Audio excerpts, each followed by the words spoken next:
সালামু আলাইকুম। আমি মোহাম্মদ মুজাহিদ ইসলাম।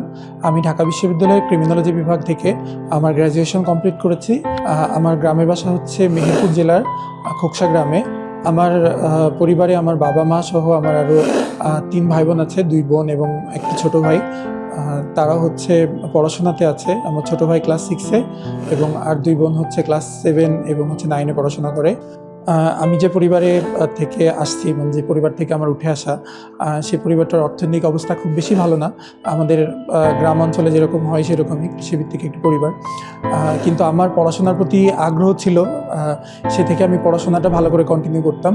তারপরে যখন আমি সেখানে থেকে জিপিএ 5 নিয়ে ঢাকা বিশ্ববিদ্যালয়ে ভর্তি পরীক্ষা দিই, আমি ঢাকা বিশ্ববিদ্যালয়ে ক্রিমিনোলজি বিভাগে ভর্তির সুযোগ পাই।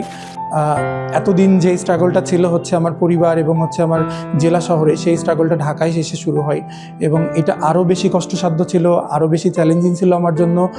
কারণ ঢাকার লিভিং কস্টটা আরও বেশি, এখানে পড়াশোনার খরচ আরও বেশি, সব কিছু মিলে আমার জন্য পরিস্থিতিটা আরও বেশি চ্যালেঞ্জিং হয়ে ওঠে এবং একসময় মনে হচ্ছিল যে আমি এটা কমপ্লিট করতে পারবো কি পারবো না।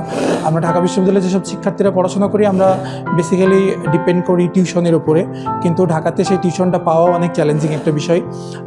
সেটা নিশ্চয়তাও থাকে না, যেহেতু নিশ্চয়তা থাকে না সেহেতু আমরা অনেক সময় এই চ্যালেঞ্জগুলো ফেস করি।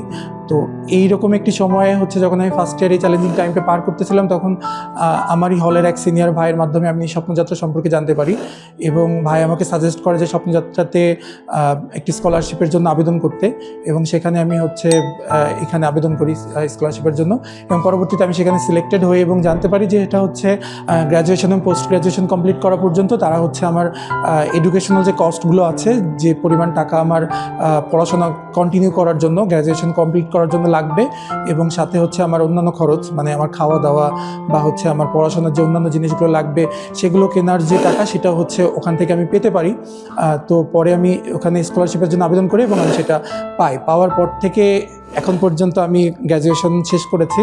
এই 4 বছর আমি স্বপ্নযাত্রা থেকে স্কলারশিপটি পাচ্ছি এবং পাওয়ার পর আমার সবচেয়ে যেটা মনে হয়েছে যে আমি ওই যে একটা আনসার্টেনিটি ছিল আমার এডুকেশনাল লাইফে, যে আগামীকাল কী হবে, আগামী মাসে কী হবে, আমি কিভাবে চলবো, আমি কিভাবে ভর্তি হব, এই আনসার্টেনিটিগুলো আমার আর নাই।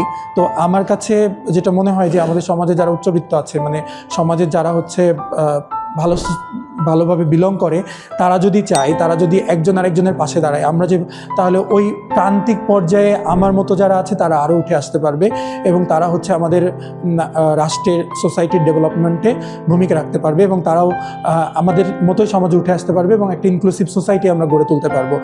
আমি তো অবশ্যই, আমি যখন হচ্ছে আমার graduation complete, post graduation complete হবে এবং হচ্ছে আমি ভালো কিছু করব, আমি নিজেকে স্বপ্নযাত্রার সাথে অবশ্যই যুক্ত করব এবং আমার যতদূর অর্থনৈতিক থেকে শুরু করে আর যে সাপোর্টগুলো আমি করতে পারি আমি করব, কারণ আমি চাই আমার মতো আরও শিক্ষার্থী উঠে আসুক।